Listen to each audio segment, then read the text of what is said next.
বাংলাদেশের আর্থসামাজিক বাস্তবতায় বছরে 1,90,000 কোটি টাকার জাকাত আদায় সম্ভব বলে মনে করছেন বিশেষজ্ঞরা। আর সেন্টার ফর জাকাত ম্যানেজমেন্টের গবেষণা বলছে বছরে প্রায় 1 লাখ কোটি টাকা জাকাত আদায় করা সম্ভব। নিয়ম মেনে জাকাত আদায় করা হলে 10 বছরের মধ্যে দেশে ভিক্ষুক খুঁজে পাওয়া যাবে না বলেও মনে করছেন সংশ্লিষ্টরা। তহিদুর রহমানের রিপোর্ট। জাতিসংঘের উন্নয়ন কর্মসূচি ইউএনডিপি বলছে বাংলাদেশে বর্তমানে 4,17,00,000 মানুষ খাদ্য নিরাপত্তায় ভুগছে, যার মধ্যে 1,87,00,000 মানুষ তীব্র খাদ্য নিরাপত্তাহীনতায় রয়েছে, আর ক্ষুধা নিয়ে ঘুমায় 13% মানুষ। অথচ দেশে উচ্চবিত্তের সংখ্যা মোট জনসংখ্যার 7%, আর উচ্চ মধ্য আয়ের জীবনযাপন করছে 15%। সরকারিভাবে জাকাত সংগ্রহ করে ইসলামিক ফাউন্ডেশন। গত বছর মাত্র 11 কোটি টাকা আদায় হয়েছে।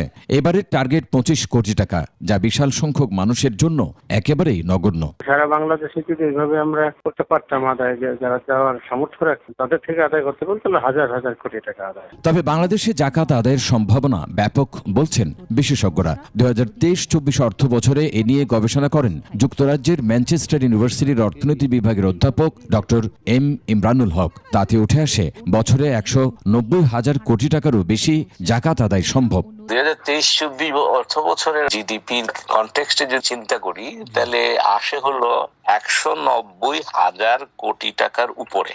এদিকে জাকাত বিষয়ে গবেষণা প্রতিষ্ঠান সেন্টার ফর জাকাত ম্যানেজমেন্ট গত বছর 500 কোটি টাকা জাকাত আদায় করেছে। প্রতিষ্ঠানটির প্রধান কর্মকর্তা ও অর্থনীতিবিদরা বলছেন, সঠিকভাবে জাকাত আদায় করা সম্ভব হলে দেশে ভিক্ষুক থাকবে না। লিলি হালাল বিউটি সোপ, বিএসটিআই কর্তৃক সনদপ্রাপ্ত দেশের প্রথম হালাল বিউটি সোপ, দীপ্তিময় উজ্জ্বল ত্বকের জন্য।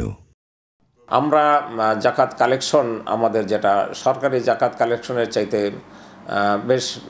বেশি বলা যেতে পারে। অন্যদের প্রতি যে দায়িত্ব, সেখানেই অ্যাকচুয়ালি জাকাতের এই বিষয়টা অত্যন্ত গুরুত্বপূর্ণ একটা বিধান। সংস্থাটি বলছে বাংলাদেশে বর্তমানে 1 লাখ কোটি টাকার জাকাত আদায়ের সম্ভাবনা রয়েছে। এই টাকা যদি আমরা সামাজিক নিরাপত্তা কর্মসূচিতে ব্যয় করি, তাহলে সরকারকে এই টাকার জন্য অন্য কোনো চিন্তা করতে হয় না, এবং দেশের মানুষেরও দরিদ্র বিমোচনের জন্য অন্য কোনো চিন্তা না করে এই জাকাতের টাকা দিয়েই এই উন্নতিটা সম্ভব। ইসলামের বিধান মতে কোনো মুসলমানের যদি বছর শেষে কমপক্ষে 7.5 তোলা স্বর্ণ অথবা 52.5 তোলা রৌপ্যের সমপরিমাণ সম্পদ থাকে, তাহলে তার জাকাত দেয়া ফরজ। তৌহিদুর রহমান, 21 টেলিভিশন, ঢাকা।